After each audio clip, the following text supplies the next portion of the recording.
अगर तुम इजीली लोगों पर भरोसा कर लेते हो और लोग उसका फायदा उठा लेते हैं, यू आर अ डेंजी। अगर तुम कभी खुद से पूछते हो डिग्री के बाद, जॉब लगने के बाद, क्या मैं तब अभी से ज्यादा खुश हो पाऊंगा, तो हाँ, यू आर अ डेंजी। और अगर तुम थोड़ा सा प्यार मिलते ही अपनी सेल्फ रिस्पेक्ट नेगोशिएट कर लेते हो, तो भी यू आर अ डेंजी। डेंजी को अक्सर शैलो, परवर्ट, माइंडलेस बोला जाता है, a guy who thinks with his body not his brain. पर डेंजी का प्रॉब्लम लैक ऑफ एम्बिशन नहीं है, डेंजी का प्रॉब्लम लैक ऑफ ऑप्शंस है। उसने अपनी जिंदगी सर्वाइवल मोड में शुरू की, डेप्थ, हंगर, आइसोलेशन।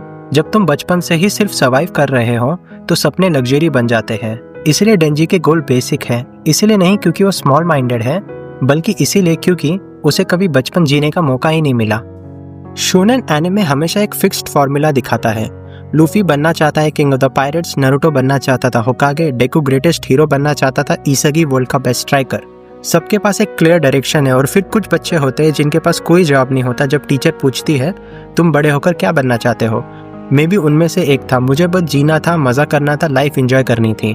पर यह बात तुम बोल नहीं सकते, क्योंकि अगर तुम्हारे पास कोई गोल नहीं है, दुनिया अज्यूम कर लेती है कि तुम लेजी हो, तुम एमलेस हो। और शायद इसीलिए लोग इचिको को जज करते हैं, क्योंकि उसके पास कोई ग्रैंड ड्रीम नहीं है। वो बस लोगों को प्रोटेक्ट करता है बिकॉज ही कैन।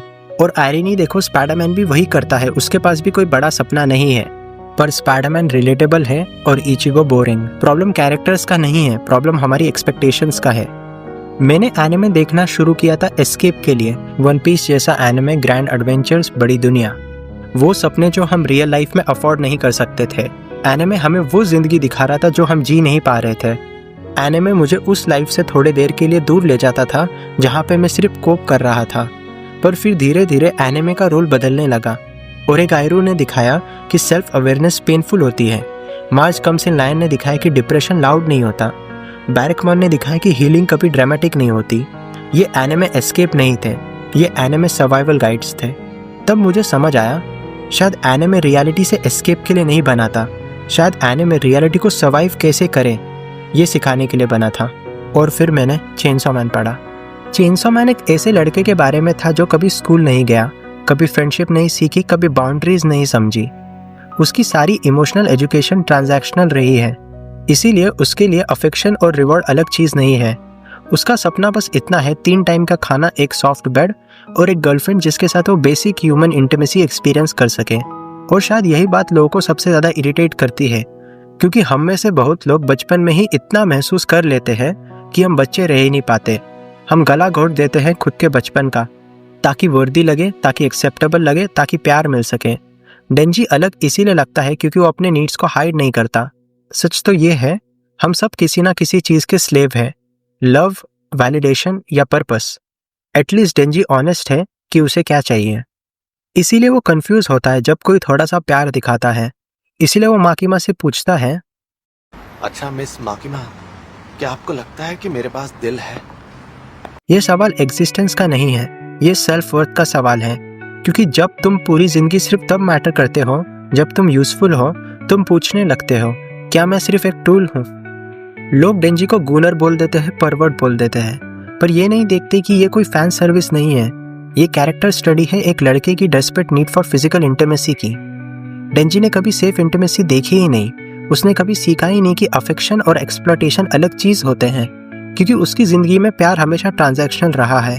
हर लड़की जो डेंजी के लाइफ में आती है किसी ना किसी पॉइंट पर उसे यूज करती है, उसके बॉडी के लिए, उसके पावर के लिए, उसके ब्लाइंड ट्रस्ट के लिए। और जब डेंजी कंफ्यूज होता है, इमोशनली अटैच हो जाता है, बाउंड्रीज नहीं समझ पाता, तो लोग उसको ही ब्लेम कर देते हैं, उसकी गलती है, उसे कंट्रोल करना चाहिए था, वो बस हॉर्नी है। पर ये कोई नहीं पूछता कि जिस इंसान ने कभी केयर देखी ही नहीं, उसके लिए एक्सप्लॉयटेशन और अफेक्शन अलग अलग कैसे होते हैं। और हाँ, विक्टिम को शेम करना हमेशा इजी होता है, शायद इसीलिए भी क्योंकि डेंजी एक लड़का है। अगर वही वनरेबिलिटी किसी फीमेल कैरेक्टर में होती तो हम उसे ट्रैजिक बोलते, पर जब एक लड़का यूज होता है तो हम कह देते हैं he should have known better. Real life में भी यही होता है। बहुत लोग तुम्हें पसंद नहीं करते, वो उस फीलिंग को पसंद करते हैं जो तुम उन्हें देते हो, वो बस उस वर्जन को पसंद करते हैं जो उनके काम आता है। चेनसॉ मैन की दुनिया में भी तो यही होता है। जो कोई भी आता है उसे बस चेनसॉ का दिल चाहिए, बस डेंजी के दिल के बारे में कोई क्यों नहीं सोचता। चेनसॉ मैन ये प्रॉमिस नहीं करता कि सब ठीक हो जाएगा, ये भी प्रॉमिस नहीं करता कि तुम हील हो जाओगे। ये बस इतना कहता है कुछ लोग सिर्फ सर्वाइव करते हैं, और ये कोई मॉरल फेलियर नहीं है। डेंजी कोई हीरोइक कैरेक्टर नहीं है, वो बस अगला दिन देखने का एक रीजन ढूंढता है और शायद कभी कभी इतना ही काफी होता है। सो टू ऑल माई फेलो डेंजीज जो ये वीडियो देख रहे हैं, जो कंफ्यूज्ड है, जो थके हुए हैं, जो बस एग्जिस्ट कर रहे हैं, मैं बस इतना होप करता हूँ कि दुनिया तुम्हें सिर्फ यूज ना करे बल्कि समझने की भी कोशिश करे। I hope you meet people who show up for you just the way you show up for them.